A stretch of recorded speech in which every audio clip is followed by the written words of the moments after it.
Hi guys. So today I'm in one of our tomato project. Initially this was supposed to be 1 acre, but unfortunately we lost some seedling in the nursery bed. But of course, if you've been following me on YouTube, you've probably seen this garden right here. This is our project right here in northern Uganda in Oyam District. And today is day 20, so you can see how they are doing. They have actually improved greatly. They are doing so well. Now, the variety that we planted here is Ansal F1.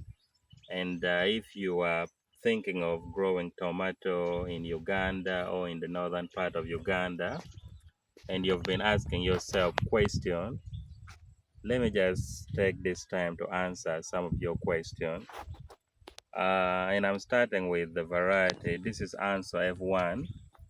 Ansal F1 is an hybrid tomato variety that is known for its high yield, disease resistance, and also very excellent fruit quality. Actually, it's a very popular choice for farmers, especially in Uganda, and it performs well in warm environment. So Ansal F1 is also very resistant to bacterial wilt, and that's why a lot of people usually prefer to go for it. Now, how long does Ansal F1 takes to mature? Usually, if you follow proper agronomic practices, it takes around 65 to 75 days. Then you'll start harvesting it. And of course, one big advantage about it, why I would choose it over other varieties, is that it has a very long shelf life. If after harvesting, it can take some weeks actually. So that's very interesting. So just to give you a quick idea, how much does Ansal F1 yield per acre, or how much can you harvest per acre? Now, if you feed your Ansal F1 plant very well, you can expect to harvest anywhere between maybe 25 to 35 tons of fruits. That's per acre in one season. And about the seed, usually seed for 1 acre, you'll need around 1 million to around 1.2 million Uganda shilling, depending on where you're buying it from. Usually, back then, they used to measure it in terms of grams. So 1 acre, you'll probably need around 50 grams. So, but now 50 or 5 grams, not sure. I'll have to confirm that again. But let me give you the latest information, what I know. Currently, they are packaging it in terms of seed count. So they can pack maybe in 2,500 seed in that sacket, and yeah. So ideally that should mean 1 acre will take around 10,000 seedlings. So basically something like that. So what's the best time to plant your tomato or to grow your Ansal F1? Usually it's best to do it at the onset of rain. In northern part of Uganda, we have two rainy seasons. We have the first season, which usually starts around March there. Then March up until like June, July. Then we have the second season that usually starts around August, September there. So it's better to do it at the onset of rain or even somewhere in the middle. Like our project here, this is the month of June. We planted it in May.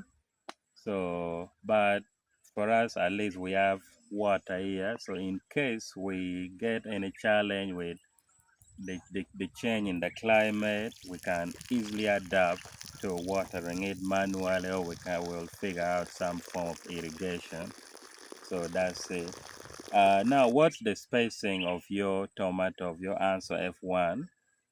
Different farmers space their tomatoes differently, but of course, some people do 50 by 70 centimeters, some people do 45 by 60 centimeters, some people do 60 by 45 centimeters.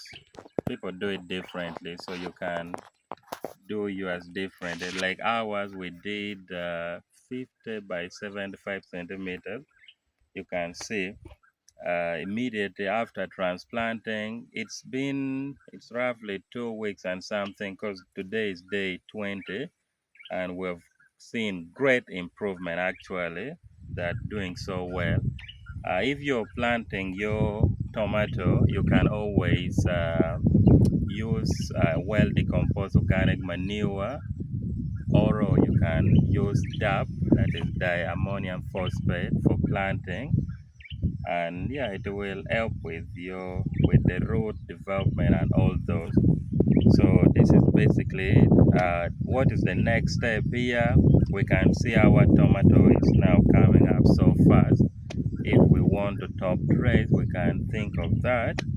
Usually you can top dress with can, or you can top dress with NPK, and then another step we will have to start staking it, because we don't want it to grow up and now it starts falling. So very soon, our next thing to do actually will be staking.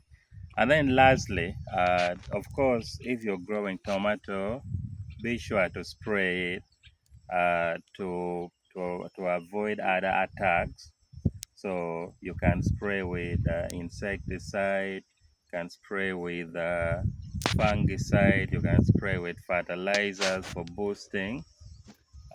So if you want to learn all those, just be sure to follow me, subscribe to my channel. A lot more update is coming right here. My name is Charles Layo, and I'm the Ugandan farmer. If this has helped you in any way, be sure to reach out and let me know your thoughts. Thank you.